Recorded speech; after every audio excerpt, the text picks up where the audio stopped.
Penyidik Polres Probolinggo, Jawa Timur menggelar olah TKP ulang kebakaran di Bukit Teletabis di area wisata Gunung Bromo. Dalam kasus ini penyidik telah menetapkan 1 tersangka dari 6 pengunjung yang melakukan pemotretan prewedding dengan menyalakan flare hingga memicu kebakaran.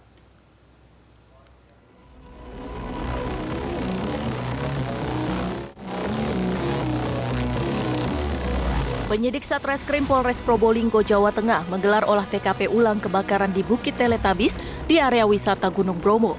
Olah TKP ulang dilakukan karena olah TKP pertama dinilai tidak maksimal, terkendala api yang masih cukup besar dan membahayakan. Olah TKP ulang dilakukan di titik pertama lokasi prewedding dilakukan. Selain olah TKP ulang, penyidik Polres Probolinggo juga kembali memeriksa sejumlah saksi, termasuk sopir jeep yang membawa rombongan wedding organizer, petugas TNBTS, serta berkoordinasi dengan ahli pidana. Olah TKP ulang dan pemeriksaan saksi dilakukan untuk mensinkronkan bukti yang diperoleh penyidik dengan kondisi di lokasi kejadian.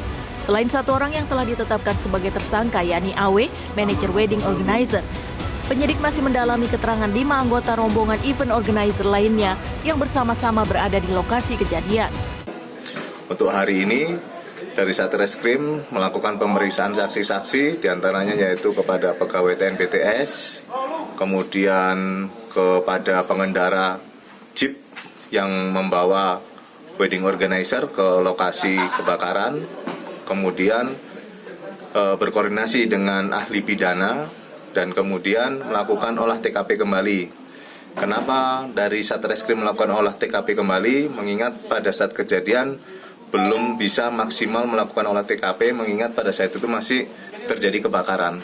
Jadi saat ini dilakukan oleh TKP kembali untuk mensinkronkan bukti-bukti yang diperoleh oleh Satreskrim dengan situasi di lokasi.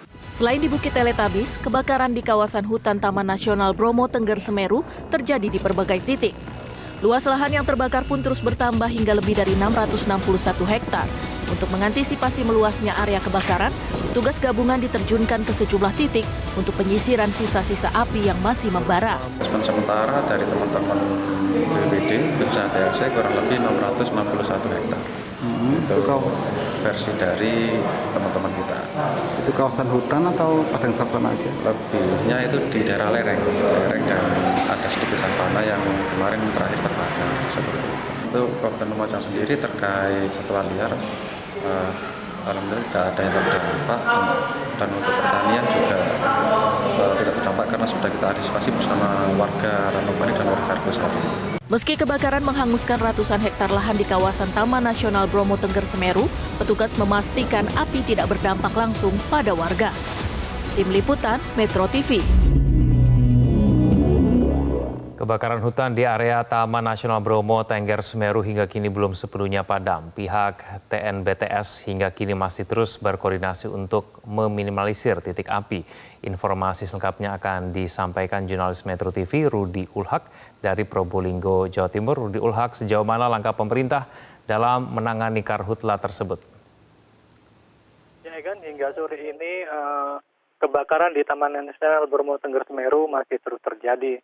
Namun kebakaran sudah mulai mereda, yang awalnya terdapat 7 titik api, sekarang tinggal 1 titik api saja yang berada di Bukit Wantangan di masuk Kabupaten Malang. Untuk penanganan selanjutnya TNBTS berkoordinasi dengan pemerintah setempat dan pemerintah provinsi.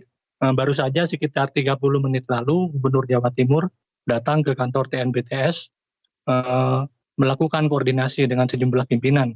Gubernur meminta paparan dari sejumlah pimpinan terkait kondisi terkini, karhutla, penanganan seperti apa, termasuk juga dengan penanganan ke-5 terperiksa yang diduga melakukan pembakaran. Begitu juga dengan tokoh masyarakat dan kepala desa setempat terkait penutupan yang hingga saat ini masih terus dilakukan. Dampaknya seperti apa kepada pelaku wisata dan masyarakat. Itu, Egan. Ya, Rudi, seberapa besar dampak kebakaran ini untuk Taman Nasional Gunung Semeru? Ya, di Taman Nasional Bromo Tengger Semeru terdapat beberapa flora dan fauna yang menjadi andalan seperti tanaman stevia yang hanya berada di Bromo Tengger Semeru dan di Puncak Dieng. Begitu juga dengan tut cemara, rumput gajah. Begitu juga dengan sejumlah satwa seperti burung hantu, burung tanah, kijang, dan manggus. Itu kan. Apakah ada informasi dari hasil penyelidikan terkini dari kepolisian, Rudi? Untuk kelima terperiksa saat ini masih terus dilakukan penyelidikan karena Polres Probolinggo harus berhati-hati, perlu kerjasama dengan ahli pidana seperti itu. Baik, terima kasih atas informasinya Rudi Ulhak langsung dari Probolinggo, Jawa Timur. Jelajahi cara baru mendapatkan informasi. Download Metro TV Extend sekarang.